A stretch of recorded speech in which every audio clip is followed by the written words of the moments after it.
और आगे देखे जरा थोड़ा ध्यान से। जैसे सभी पुरियों में काशीपुरी को श्रेष्ठ माना गया है, सभी पुरी जगन्नाथपुरी से लेकर सभी पुरियों में काशीपुरी श्रेष्ठ है, वैसे ही सभी शिवलिंगों में श्रेष्ठ कोई शिवलिंग है तो मिट्टी में से निर्माण किया गया भगवान महादेव का पार्थेश्वर लिंग है। अपने हाथ से कभी कभी ऐसे जो मैं बहुत कठिन मार्ग में आपको नहीं ले जाता, ऐसे तो शिव पुराण ने कहा है कि पवित्र स्थान से मिट्टी आप लाइए, इसमें से कचरा ककरा सब कुछ ठीक करके शुद्ध जल मिश्रित करके सुंदर मिट्टी में से शिवलिंग निर्माण करें, ऐसी बहुत बात है। लेकिन ये सब कुछ आपके पास समय नहीं है, छोड़।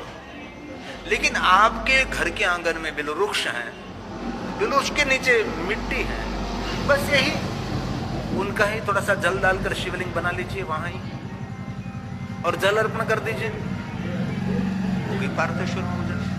ये भी आपसे ना हो सके तो आपके घर में तुलसी तो है ही, तुलसी का गमला है, तुलसी का कुंडा है, तुलसी का सुंदर छोड़ है, इनमें रण छोड़ है, तो तुलसी के आसपास मिट्टी है, इस गमले में मिट्टी है, इस तुलसी के गमले में जो मिट्टी है उसका ही वहां ही लिंग बना दीजिए, थोड़ी खड़ी करके ऐसा करके शिवलिंग बना दीजिए और थोड़ी छोटी सी पीठ बना लीजिए।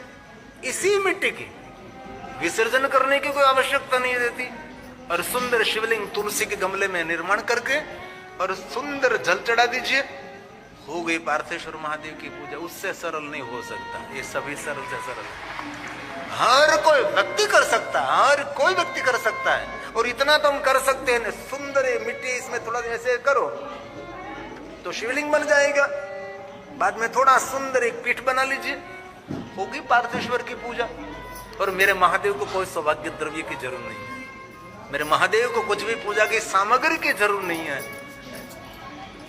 आपके हृदय में महादेव के प्रति क्या भाव है वो बहुत प्रधान है। कभी तो पार्थेश्वर महादेव का पूजन करिए, द्वारकाधीश कृष्ण ने भी किया, सत्य ऋषियों ने भी किया, शिवपुराण ग्रंथ में तो बहुत पार्थेश्वर महादेव की अद्भुत महिमा है। इसलिए कभी अवसर मिले जरूर पार्थेश्वर महादेव का पूजन करिए।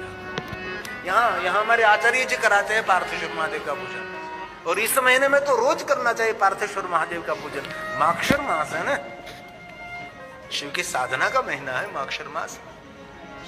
तो शिव महापुराण ग्रंथ में कहा यथा सर्वेश या यथा पुरेषु सर्वेषु काशी, यथा पुरीषु सर्वासु काशी श्रेष्ठतमा।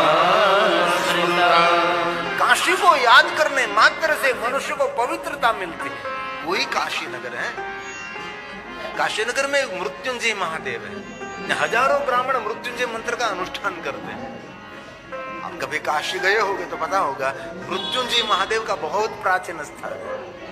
काशी में बहुत सारे शिवलिंग है, इनमें एक मृत्युंजय है, वहां हजारों ब्राह्मण निरंतर उसके जजमान के लिए मंत्र जाप कर, उसके लिए नहीं, जजमान के लिए मंत्र जाप करते हैं। और वहां एक कूप है, इस कूप के जल को औषधि जल कहा जाता है।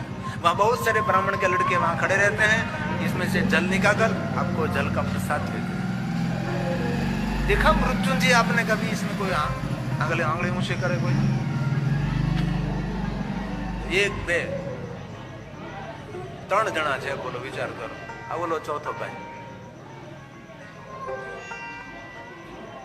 કેટલું આપણાથી છૂટી જાય છે અને મોટા બણગા ફૂટે, કેનેડા ફરવા જાય છે, અમેરિકા ફરવા જાય, યુરોપના પ્રવાસે જાય છે। શું પણ યાર ભારતમાં જે છે ને એવું દુનિયામાં કે નથી ભાઈ। ભારત દેશની અંદર જે છે આપણી પાસે આધ્યાત્મિક ક્ષેત્રો છે, ઉર્જાથી ભરેલા ક્ષેત્રો છે, એ ભારત દેશ છે।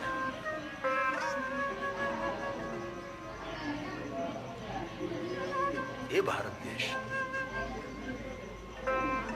भगवान महर्षि वेद व्यास जी की सभी बातें दिव्यता से भरी हुई बातें। इसमें कहा सभी पुरियों में श्रेष्ठ पुरी कोई है तो काशी है। जो कभी आपको काशी नगरी की यात्रा करने का अवसर मिले तो विशेष प्रकार से वहां मृत्युंजय महादेव है। हमने 2 बार काशी नगरी में कथा गायन किया और एक बार हम काशी की शोभा, काशी की गली, छोटी छोटी गलियों से बनी हुई नगरी, और कोई भी गली वो गंगा के तट पर आपको ले जाएगी। और सभी गलियों में इतने भगवान महादेव के अति प्राचीन भगवान शिव जी के शिव स्थान है। हम 5 दिन वहां रहे थे और एक एक गली गली में जाकर हमने भगवान महादेव का दर्शन किया, पूजन किया और रिकॉर्डिंग किया। इतने भगवान महादेव के लिंग स्वरूप है।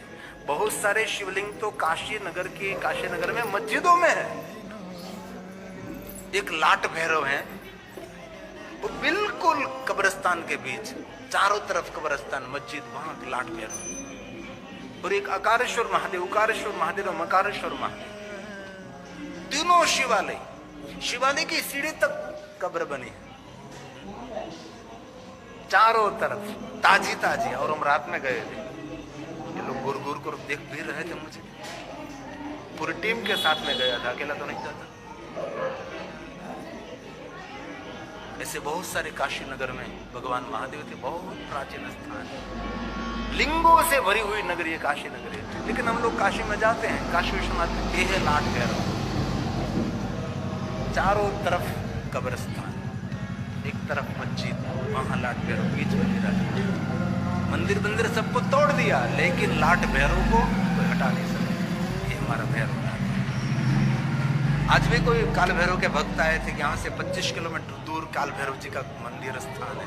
तो 2 भाई आए थे, ये जो वहां का दृश्य है, ऐसा बहुत कुछ मैं आपको दिखा सकता हूँ। आपके दिमाग में कुछ डालना नहीं चाहता, लेकिन सावधान रहो, ये जरूर मैं कहना चाहता हूँ। मैं रोज भगवान को प्रार्थना करता हूँ कि अगली 5 साल टेका वाले नहीं, बहुमती वाले, बस यही करना है। कल भी मैंने कहा था किसी की देह के रक्षा के लिए रक्तदान करना चाहिए। कल एक भाई मुझे मिलने के आए, 100 बार जिसको ने रक्तदान किया। लगभग वो नगर पालिका में ही सेवा दे रहे थे। कोई था ना, राकेश जी मेरे पास है, बाबू मैंने 100 बार रक्तदान किया है और जब तक देह रहे जहाँ वहां तक मैं रक्तदान करता रहूं। किसी की देह की रक्षा के लिए रक्तदान करना चाहिए, देश की रक्षा करना है तो आप हजारों काम को छोड़कर मतदान करना चाहिए, तो हमारा देश रहेगा। लेकिन आने वाले समय में कुछ ऐसी व्यवस्था हो जाए कि कहीं भी हो मतदान कर सके। ऐसी कोई डिजिटल व्यवस्था हो सकती है आने वाले समय में कि हम लोग ऐसे लोग कहीं बाहर घूम रहे हैं और कैसे ऐसी कुछ व्यवस्था आने वाले समय में होने वाली है। जाला साहब को हम कहते हैं कभी होगा ऐसा, कहीं जगह पे मतदान कर सके। मेरा सारकुंडला काठियावाड़ है, तो यहाँ मैं कथा कर रहा हूँ, तो यहाँ से मैं मत दे सकता हूँ। कुछ तो ऐसी व्यवस्था होगी ना आने वाले समय में, तो हमारा 100% मतदान होगा। और हम 100% मतदान करेंगे ना, तो किसी की ताकत नहीं हमारा बाल कोई बात करना ही चाहिए। इसलिए कभी अवसर मिले तो काशी नगर में रहकर गलियों गलियों में जाना चाहिए। इतने भगवान महादेव के लिंग स्वरूप है। मध्यमेश्वर महादेव तो मध्य में विराजमान है। वैसे कभी उज्जैन जाओ ना, उज्जैन, महाकालेश्वर, महाकाल वन, शिवप्रिया, शिप्रा नदी के तट पर अवंती नगरी, वहां 84 महादेव है। 3-4 दिन लगता है 84 महादेव की यात्रा करने के लिए, लेकिन वहां सब सुरक्षित है। काशी नगरी सुरक्षित नहीं रही, हमारा महाकाल वन सुरक्षित है। महाकाल नहीं है, कालों का कालो महाकाल, वहां भी बहुत सारे भैरव स्थान है। 84 महादेव, कभी अवसर मिले तो जरूर जाना चाहिए। तो महाकालेश्वर का दर्शन कर लेते हैं और वापस आ जाते हैं, ऐसा नहीं। महाकालेश्वर से भी प्राचीन बहुत सारे महादेव के वहां लिंग स्वरूप है। 84 महादेव, कितने लोगों ने 84 महादेव की यात्रा की? 1, 2, 3, 4, बस 6-7 व्यक्ति हैं। हिम्मतनगर में पूरू करવું है, बाहर तो निकलो। ये 84, अभी देखिए टेलीविजन में, ये सभी 84 महादेव हैं। कम से कम 3-4 दिन लग जाता है, लेकिन हमने 2 दिन में ये यात्रा पूजन और रिकॉर्डिंग के साथ कर ली थी। कभी अवसर मिले तो जाना चाहिए। एक एक शिवलिंग में अद्भुत ऊर्जा है। बहुत प्राचीन भगवान महादेव के लिंग स्वरूप है। और हिम्मत नगर वालों को तो क्या डरना है, हिम्मत नगर के पादर में तो हमारे भोलेश्वर महादेव बैठा है, दिव्यता से भरा हुआ स्थान है। इसलिए शिव महापुराण ग्रंथ में कहा है यथा पूरीषु यथा पूरीषु सर्वासु काशी श्रेष्ठतमा सुरा तथा सर्वेषु लिंगेषु पार्थिवं श्रेष्ठमुच्यते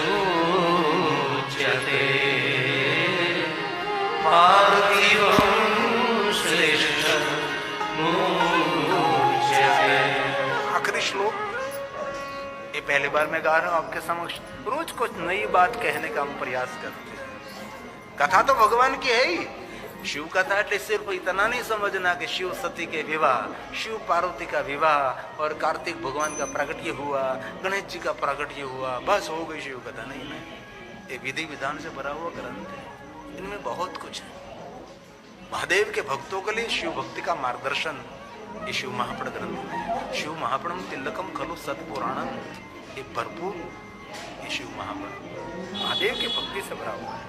और आखिरी श्लोक में कहा पार्थिव पूजन अत्यंत पुण्यदायी है। मिट्टी में से शिवलिंग जो निर्माण करते हैं इसके लिए कहा अत्यंत पुण्यदायी है। और कहा सब प्रकार से धन धान्य देने वाला है। और कहा दीर्घायु करने वाला है। और कहा तुष्टि और पुष्टि करने वाला है पार्थेश्वर महादेव। लक्ष्मी प्रदान करने वाला पार्थेश्वर महादेव है और श्रेष्ठता देने वाला पार्थेश्वर महादेव है। शिव महापुराण कथा बहुत कथा है। किसने पार्थेश्वर महादेव का पूजन किया, उनके जीवन में क्या घटना हुई, क्या हुआ। अब प्रयोग कर तो देखे, इसमें कोई खर्च तो नहीं है। कोई भी व्यक्ति पार्थेश्वर महादेव का पूजन कर सकते हैं। कोई ब्राह्मणों के पास आप पार्थेश्वर महादेव का पूजन न करा सके, आप स्वयं कोई भी मंत्र आपके पास स्तोत्र कंठस्थ नहीं है, सिर्फ पंचाक्षर बोलकर आप पार्थेश्वर महादेव का पूजन कर सकते हैं। जपे पंचाक्षरम सर्व सिद्धि लभे नर। दुनिया की सभी सिद्धि देने वाला ये पंचाक्षर मंत्र है। सिद्धि એટલે फूक मारकर किसी को चिड़िया बना देना, फूक मारकर किसी को कबूतर बना देना, वो सिद्धि नहीं है। सिद्धि का अर्थ है आगवी बुद्धि, आगवी सोच। मुझे क्या करना चाहिए, मैं क्या कर सकता हूं, मैं कैसे प्रतिष्ठित बन सकता हूं, कैसे मैं ज्येष्ठी बन सकता हूं, कैसे मैं सृष्टि बन सकता हूं, मेरा जीवन सुरक्षित कैसे रहेगा आगे आने वाले समय में, मैं कैसे सुरक्षित रहूं, मेरा परिवार कैसे सुरक्षित रहे, ज्यादा से ज्यादा लोगों का मैं हित कैसे कर सकूं, लोका नाम हित कामया। हम लोग ऐसे मानते हैं कि कोई जादू उसको सिद्धि, ऐसा नहीं होता। जरूर वचन सिद्धि होती है, बहुत सारे लोग ऐसे जो बोले सो ही निहाल, हो सकता है वचन सिद्धि जरूर हो सकती है। और बहुत तपस्या करने के बाद हमारे बहुत सारे संतों मौन हो जाते हैं, क्योंकि और विचार से भी मौन हो जाते हैं। वाणी का मौन तो सरल है, लेकिन विचारों का मौन तो बहुत कठिन है। कभी कभी विचारों को भी मौन कर दीजिए, क्योंकि महापुरुषों के जीवन में बोलते हैं वो तो होने लगता है, लेकिन बहुत सारे महापुरुषों को देखा जो सोचे वही होने लगता है। और वही बात महादेव ने दक्ष महाराज को समझाई थी। आखिरी श्लोक पार्थेश्वर महादेव की पूजा की क्या महिमा है। पार्थिवाराधनम, पार्थिव का आराधन करें, पुण्यम धन्यमायु विवर्धनम, धन आयु की वृद्धि और तुष्टिदम पुष्टिदम श्रीदम, कायं साधक संगमये, कार्यं साधकं संगमये। इसलिए कभी अवसर मिले तो जरूर पार्थेश्वर महादेव की पूजा है। कोई भी मंत्र स्तोत्र आपको कंठस्थ नहीं है, मैंने जो विधि बताई ऐसी सरलता के साथ कोई भी व्यक्ति पार्थेश्वर महादेव का पूजन कर सकते हैं। अरे शिव पुराण में तो वहां तक कहा कि आप ओम नमः शिवाय मंत्र बोलकर पार्थेश्वर महादेव का पूजन न कर सके, महादेव महादेव महादेव बोलकर भी पार्थेश्वर महादेव का पूजन कर सकते हैं। अरे महादेव महादेव आपको बोलने में ठीक लग रहा, शिव शिव शिव शिव शिव बोलकर पार्थेश्वर महादेव का पूजन कर सकते हैं। अभी भी और आगे स्वयं शिव ने कहा कुछ भी मंत्र की आवश्यकता नहीं है, मौन होकर पार्थेश्वर महादेव का पूजन करें, मौन होकर वाणी का उपवास करो, वाणी का उपवास। सुबह से निर्णय ले लीजिएगा शाम तक मुझे नहीं बोलना है, वाणी का उपवास। और कभी कभी मोबाइल का भी उपवास करिए, एक दिन के लिए नहीं। और मोबाइल का उपवास ना कर सके तो एक दिन के लिए व्हाट्सएप का उपवास करें। आज मुझे व्हाट्सएप उपवास है, इसलिए आज के दिन में व्हाट्सएप नहीं खोलूंगा है। और एक दिन ऐसा उपवास करो कि आज मैं फेसबुक उपवास करता हूं, आज मैं इंस्टाग्राम उपवास करता हूं। ऐसे उपवास करना पड़ेगा आज को। अपने बच्चों के हाथ में मोबाइल नहीं देना चाहिए, थोड़ा दूर रखिए उनको। आप सभी जानते हैं, आप सब पढ़े लिखे हैं। और मेरा कहना है कि शिव पूजा मूल है और शिव हमारा सबका मूल है। ब्राह्मणों का इष्ट देव महादेव है और क्षत्रियों का इष्ट देव भी भगवान महादेव है। क्षत्रिय कुल में महादेव की उपासना, कितने राजाओं की कथा शिव महापुराण ग्रंथ में जिन्होंने भगवान महादेव की पूजा की, जिन्होंने भगवान महादेव के सुंदर सुंदर लिंग स्थापन किया, सुंदर सुंदर दिव्य दिव्य शिवालय बनाया। ये मूल है हमारा। अपने जीवन को सुरक्षित रखना, मैं डराता नहीं, मैं जगाने का काम करता हूं। कोई वृक्ष को हरा रखना है तो उसके मूल में जल अर्पण करना पड़ता है। मूल में जल अर्पण करो तो मूल के द्वारा डाली डाली को जल मिलता है, डाली डाली को जल मिल गया तो हर पर्ण को जल मिलेगा। हम वृक्ष को जीवित रखने के लिए हर पर्ण को पानी नहीं पिलाते ने, मूल में जल अर्पण कर दिया। वैसे शिव हमारा सबका मूल है। जिन्होंने भगवान शिव की पूजा कर ली, समझो विश्व के सभी देवी देवताओं की पूजा उसने कर ली। कोई भी देवता बाकी नहीं रहता भगवान महादेव के पूजन से, सबकी पूजा। एक शिव का आराधन कर लिया, सबका आराधन। सीधी बात, आपके घर में कोई निमंत्रण देने के लिए आया है तो एक दादाजी को कह जाते हैं ना, दादाजी आपके पूरे परिवार को मेरे घर आना है।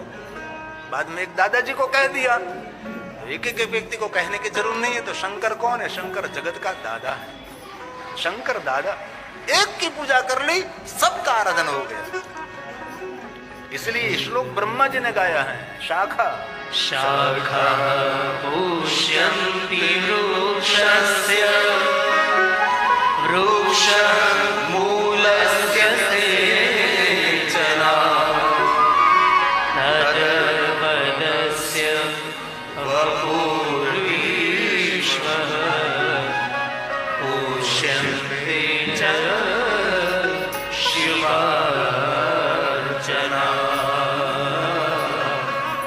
पुष्यन्ते च शिवार्चना। एक शिव का पूजन कर लिया, सबकी पूजा इसमें आ गई। जैसे एक पंचाक्षर मंत्र का जप कर लिया, सभी मंत्रों का जाप पंचाक्षर मंत्र में आ गया। सप्तकोटि महामंत्र हैं। इस दुनिया में 7 करोड़ महामंत्र हैं, लेकिन कोई मनुष्य 7 करोड़ महामंत्र का जाप कर सके न कर सके, लेकिन 7 करोड़ महामंत्र के बदले में जो कोई मनुष्य पंचाक्षर मंत्र का जाप करता है, इस मनुष्य को 7 करोड़ महामंत्र के जाप का फल मिलता है। और एक बात, कोई ग्रह पीड़ा हो, बहुत लोगों को ग्रह बहुत पीड़ा देते हैं, या कोई वो व्यक्ति पूरे गांव को पीड़ा देता होगा, तो ग्रह पीड़ा को शांत करने के लिए एक ग्रह के मंत्र का जाप करना पड़ता है। हम तो नहीं बोल सकते, तो हमारे बदले में मेरे आचार्यों को कह देते कि आचार्य जी इतने मंत्र जाप करना है, आप करें। लेकिन कोई ग्रह का मंत्र आपको कंठस्थ नहीं है और ग्रह की पीड़ा है, तो ग्रह की पीड़ा के लिए इस ग्रह का मंत्र आपको कंठस्थ नहीं है, तो ग्रह के मंत्र के बदले में आप ओम नमः शिवाय मंत्र का जाप करें तो ग्रह पीड़ा शांत हो जाएगी। क्योंकि सभी ग्रहों के मंत्र ओम नमः शिवाय मंत्रों में से प्रकट हुआ। इसलिए जब हम शिव की पूजा करते, सब पितरों की पूजा करते। सभी विश्व के देवी देवता, तीर्थों, नक्षत्र, ग्रहों की सबकी पूजा इसमें है। अरे वहां तक शिव महापड़ ग्रंथ में कहा कि आप भगवान महादेव के निराकार लिंग स्वरूप की पूजा कर रहे हैं तो आपकी पूजा भी शिवलिंग के अंदर हो रही है, क्योंकि हमारा अस्तित्व भी शिवलिंग के अंदर ही है ना। आकाशम लिंग मित्याहु पृथ्वी तस्य पीठिका आलयम सर्वदेवानां तस्मात् लिंगम उच्यते। हमारा अस्तित्व भी शिवलिंग के अंदर ही है। और एक बात, हमारी सनातन की परंपरा में 5 देवता हैं। 5 देवताओं की पूजा आपसे न हो सके तो पंचायत की पूजा के बदले में एक शिव की पूजा कर लीजिए, पंचायत पूजना। 5 देवताओं की पूजा शिव में पूजा हो। ऐसा कोई देव हमारे पास नहीं है कोई एक देव की पूजा करो और पंचायत पूजा हो जाए, संभव ही नहीं, सर्वथा कभी नहीं हो सकता। इसलिए एक शिव की पूजा करो।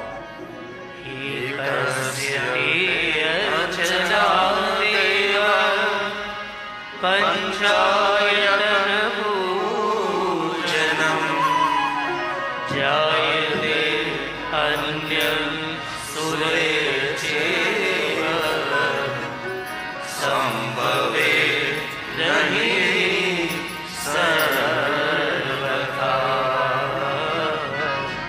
संभवे नहीं सर्वथा। भगवान शिव ने तो वहां तक कहा है कि मेरा कहीं भी लिंग स्वरूप नहीं है, कहीं भी लिंग स्वरूप नहीं है। कोई भी वृक्ष को जल पिला दीजिए वही मेरा अभिषेक बनेगा, कोई पक्षी को जल पिला दीजिए वही मेरा अभिषेक बनेगा। और मैं दिल से कहना चाहता हूँ, कभी भी महादेव को स्नान के लिए, अभिषेक के लिए जल लेकर जा रहे और शिवालय के आसपास कोई वृक्ष मर रहा है तो उसको जल पिला दीजिए।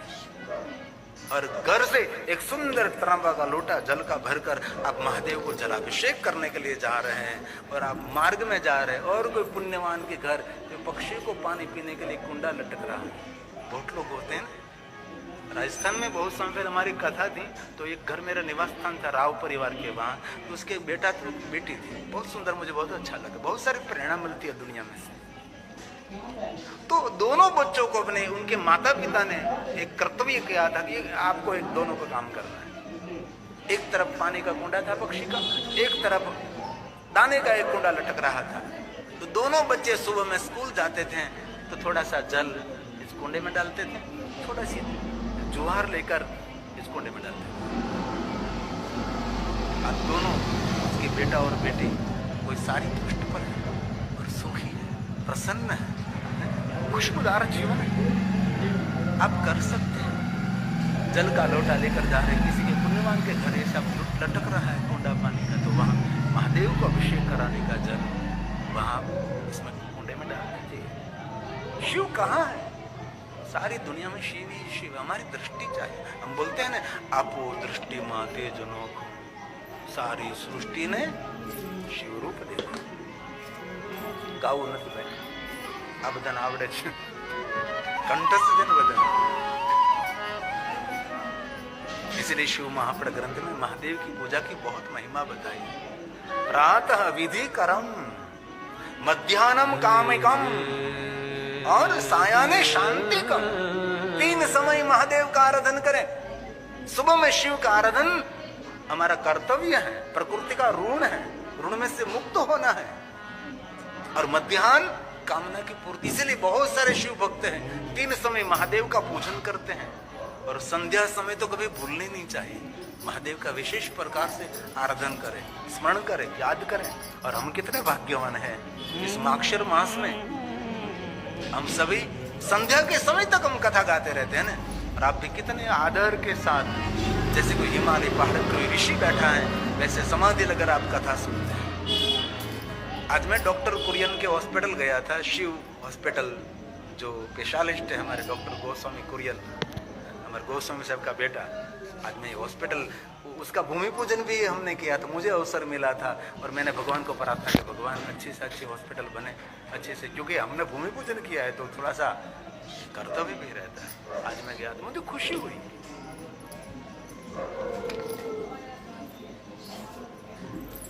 इसकी क्या मैं बात कर रहा था?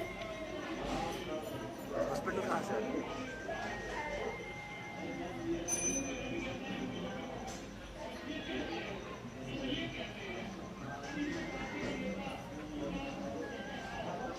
नहीं, ये बात भूलाई क्यों, जाओ जल्दी, भूलाई क्यों।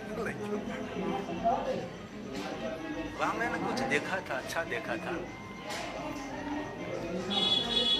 यादव काल के प्रातः विधि करम प्रेयम। यादव तो डॉक्टर कुरियन के घर में गया था, तो पूरी हॉस्पिटल मैंने देखी, तो ऊपर मुझे ले गए होम थिएटर। होम थिएटर क्या दिखाऊं मैं, मेरी कथा, मैंने जो कल कथा की वो मुझे दिखाओ। तुरंत उसके बेटे ने कुछ किया तो कथा हमारे घर, तो कथा मैंने शुरू की स्टार्ट की, तो मैं देख रहा था, तो मुझे एक बात की इतनी खुशी हुई, अभी ये खुशी समा नहीं रही।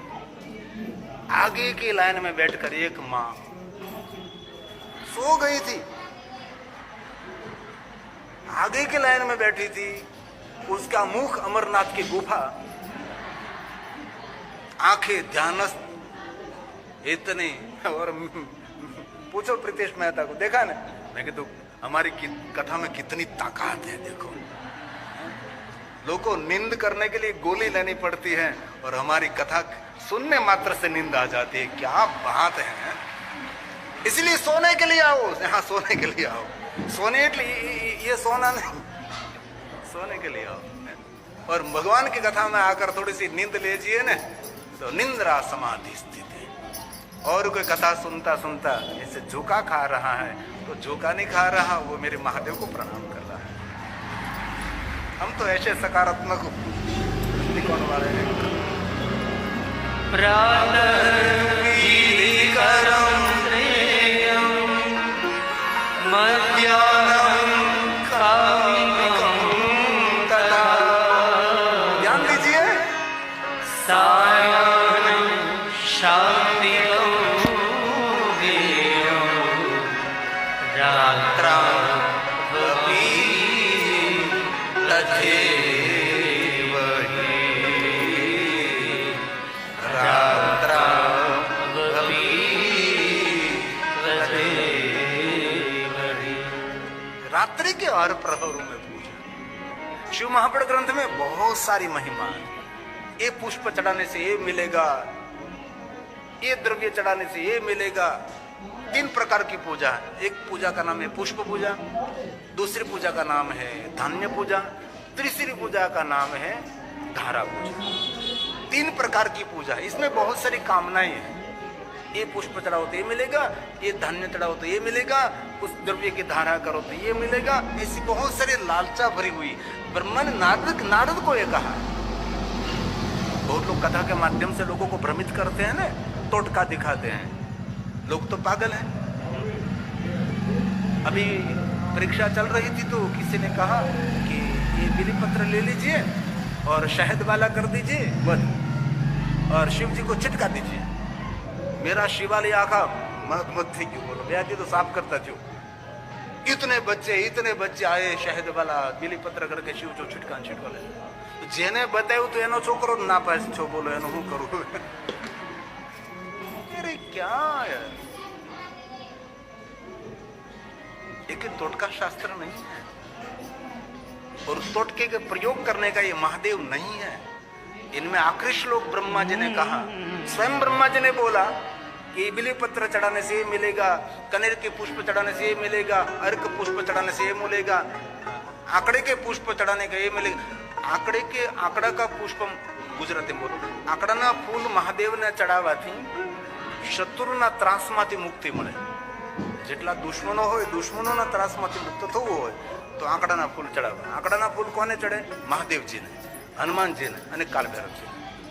મહાકાલીને પણ કોઈ ચડાવે છે। તો મેં કથામાં કહ્યું કે આંકડાના પુષ્પો ચડાવવાથી શત્રુના ત્રાસમાંથી મુક્તિ મળે। તો પગથિયા ઉતરતો તો કથા એક બેન ભણેલી ગણેલી, તો તમે કોઈ ફૂલનું નામ આપ્યું હતું, શત્રુના ત્રાસમાંથી મુક્તિ મળે। મને લખાવું તો કેવું ફૂલ? મેં તો તમારો શત્રુ કોણ છે? તો એ ન બતાવો। મેં તો હું એ ન બતાવું। તમારો શત્રુ, તમારો દુશ્મન મને બતાવો, નામ લખાવો, કોણ તમારો દુશ્મન છે, ક્યાં દુશ્મનના ત્રાસમાંથી છૂટવું તમારે? એ બાએ મને કહ્યું કે એ બેને મને કહ્યું કે તમે કોઈને કયો ને તો હું કહું. મેં કીધું કોઈને ન કહું ને તો, અને તમને ખાનગીમાં જ કહું છું, તમારે કોઈને કહેવાનું નથી, અને કહું તો માઇકમાં જ કહું. એ બહેને ભાઈ કહ્યું બાપુ કોઈ મોટો દુશ્મન નથી, એક દુશ્મન છે સાસુ. મહાકાલી કલકત્તા વાલી તારા વચન ન જાય ખાલી. આકાશ બાંધું, પાતાળ બાંધું, ચારે દિશાઓ બાંધું, ચારે વેદ બાંધું. શિવપુરાણ ગ્રંથમાં આવું બધું ઘણું બધું વર્ણન છે, પણ આ બધું જ લાભ માટે, અપેક્ષાઓ માટે. આમ કરવાથી આ થાય, આમ કરવાથી આ થાય. પછી છેલ્લા શ્લોકની અંદર બ્રહ્માજી સ્વયં બોલ્યા છે. બહુ સમજવા જેવી વાત છે. પહેલા તો ઘણી બધી અપેક્ષાઓ દેખાડી કે પુષ્પ ચડાવો તો આવું મળશે ને, આ કરાવો તો આમ મળશે ને, એટલો રાજ મળશે ને, પાઠ મળશે ને, સંપત્તિ મળે, પુત્ર પૌત્ર, ધન સંપત્તિ, પ્રતિષ્ઠા બધું જ મળશે. પણ અંતે એમ કહ્યું એ બધું જ કલયુગની અંદર સંભવ નથી.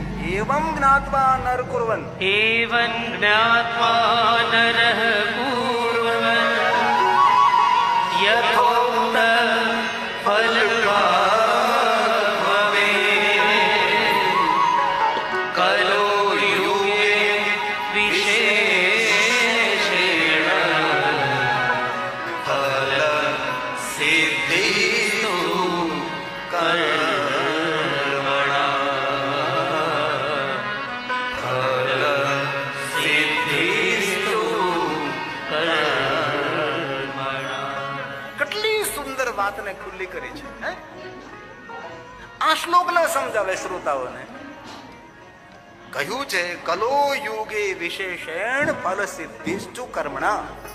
કલયુગની અંદર લાખ પૂજા કરો, લાખ યજ્ઞ કરો, પણ કલયુગની અંદર જેવા કર્મો છે એવા જ ફળ મળશે. આવું બ્રહ્માજીએ નારદજીને કહી દીધું. એવમ જ્ઞાત્વા નર કુર્વન, જે નર નારી જેવા જેવા કર્મો કરશે એવા તેને ફળની પ્રાપ્તિ થશે. યથોક્ત ફલ ભાગ ભવે કલોયુગે, કલયુગની અંદર આ બધી જ તમે પૂજા કરજો. તેથી જ્યાં સુધી આપણા કર્મોને બદલવામાં નહીં આવે ત્યાં સુધી આપણું ભલું નહીં થાય. તેથી કથા જીવનને પરિવર્તન કરવા માટે છે. કથા સાંભળ્યા પછી કંઈ બદલાવ આવવો જોઈએ જીવનમાં, કંઈ પરિવર્તન, જીવન અપડેટ થવું જોઈએ. કથા સાંભળ્યા પછી 5 નિયમો પાલન કરવાના. આજથી વધારે મૌન રહેવાનું, મોઢે તાળું મારી દે અને ચાવીને ફેંકી દે. પણ શું કરીએ, દરવાજે મારવાના તાળા મળે છે, કબાટે મારવાના તાળા મળે છે, તિજોરીને મારવા માટે તાળું મળે છે, પણ અહીંયા મારવાનું તારું હિંમતનગરમાં મળે તમારે તો મને થોડોક આપો તો મારી દઈ મોઢે તાળું. મૌન રહીએ, પોતાની જાતને સમજાવીએ કે મારે મૌન રહેવાનું છે. શાંત રહીએ, મીઠી વાણી બોલીએ. મુખ જરે તો મુખમાંથી ફૂટ જરે, અંગાર નહીં. કોઈની ખરાબ વાત કરવાની નહીં, કોઈની ખરાબ વાત સાંભળવાની નહીં. શુદ્ધ શાકાહારી રહેવું, નિર્વ્યસની રહેવું. તેથી આજથી વધારે મૌન. હું તમને કહું, આજથી મૌન થઈ જઈએ આપણે. ઘરે જઈને એક શબ્દ ન બોલીએ, દાદા પણ એક શબ્દ ન બોલે, દાદી પણ એક શબ્દ ન બોલે, પુત્ર વધુ પણ એક શબ્દ ન બોલે. કથા સાંભળેલો વ્યક્તિ મૌન થઈ જાય તો ઘરનાને તો ખબર પડે, પડોશીને પણ ખબર પડે. અને કથા અસર કરી કે જો કથા અસર કરી કે થોડુંક તો કરીએ આપણે. તો कलयुग अंदर पूजा अर्चन यज्ञ कुछ भी करो, कलयुग के अंदर कर्मों की